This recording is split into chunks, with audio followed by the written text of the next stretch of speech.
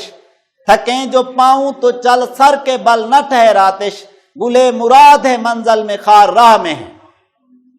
تو dear students, اسی غزل کا دوسرا شعر نمبر 2، یہ بھی حقیقت پہ مبنی شعر. موت آگے ندائیہ علامت، کیا آ کے فقیروں سے تجھے لینا ہے. موت کیا آ کے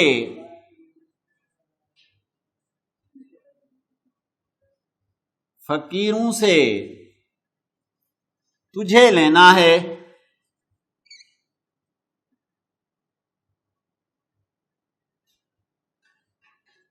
موت کیا کہ فقیروں سے تجھے لینا ہے، مرنے سے آگے ہی،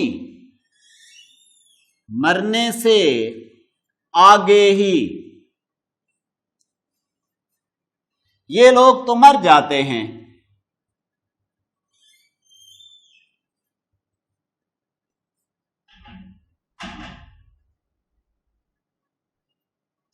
ڈیئر اسٹوڈینٹس، غزل کا دوسرا شعر خواجہ میر درد کہہ رہے ہیں کہ موت کیا آ کے فقیروں سے تجھے لینا ہے. یعنی ہم نے یہاں پہ ٹھہرنا ہے. موت کیا آ کے فقیروں سے تجھے لینا ہے، مرنے سے آگے ہی، یہ لوگ تو مر جاتے ہیں. یعنی اے موت تو فقیروں کے پاس آ کر کیا لے گی، تجھے کیا ملنے والا ہے ان کے ہاں. یہ لوگ تو اپنی زندگی میں ہی موت کو قبول کر چکے ہیں. اب بیٹا موت کسی کے دروازے پہ آئے تو کیا مانگے گی. جیسے فقیر کسی کے دروازے پر آتا ہے، بھکاری کسی کے دروازے پر آتا ہے تو پھر وہ مال و متاع مانگ رہا ہوتا ہے، دنیا کی دولت مانگ رہا ہوتا ہے، کھانے پینے کی اشیاء مانگ رہا ہوتا ہے، برتنے کی اشیاء مانگ رہا ہوتا ہے. موت اگر کسی کے دروازے پر آئے گی تو جان لینے آئے گی، زندگی لینے آئے گی. اور جنہیں فقیر کہا جا رہا ہے، یہ فقیر کا لفظ ہے فقر سے. فقر کے معنی ہے درویشی، کلندری. یہ فقیر بھاک منگا نہیں ہے، گدا نہیں ہے، بھکاری نہیں ہے. یہ وہ ہے جو قناعت کرنے والا ہے، جو رب کی رضا پہ راضی رہنے والا ہے، جو راہ سلوک طے کرنے والا ہے اور اللہ تبارک و تعالیٰ کی رضا حاصل کرنے والا ہے، اس کی مرضی کے مطابق زندگی بسر کرنے والا ہے. اقبال نے جس فقیر سے متعلق کہا ہے کہ میرا طریق امیری نہیں فقیری ہے، میرا طریق امیری نہیں فقیری ہے، خودی نہ بیچ غریبی میں نام پیدا کر. تو یہ فقیری ہے. ڈیئر اسٹوڈینٹس، ایک موت یہ ہے کہ انسان طبعی موت مرتا ہے. کہ طبعی موت مرتا ہے تو اس کے بدن کی موت ہوتی ہے اور پھر ایک وقفہ ہوتا ہے، پھر اس کے بعد اور زندگی ہے.